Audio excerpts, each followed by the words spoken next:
I made a knife, but it's also a cigar cutter. So I originally designed this knife to be a smaller knife, smaller than any of my other folding knives. I wanted it to be light, I wanted it to be compact, and when you put it in your pocket, it should ideally disappear. And like my other designs, this one's a study on form, following the curves of an old cultural Filipino blade. I wanted it to be more than just a knife. In this case, I designed the knife to also be potentially a cigar cutter. So I have an iteration that's specifically designed to cut a 58 gauge cigar.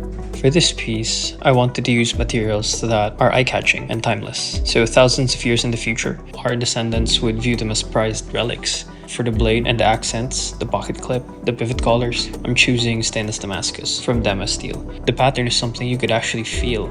I'm choosing zirconium for the pivots and screws. When you flame them, the oxide forms this beautiful jet black coating. And lastly, I'm choosing fossil mammoth ivory for the handle scales. The knife has a grind that we call a single bevel, so it's only angled on one side of the blade. That way, it's more like a guillotine than a scissor. You can open the cutter with one hand and snip the cigar with ease. And here's a full look at what the cutter looks like. Subscribe to the newsletter to see more new knives like this. Link in my bio.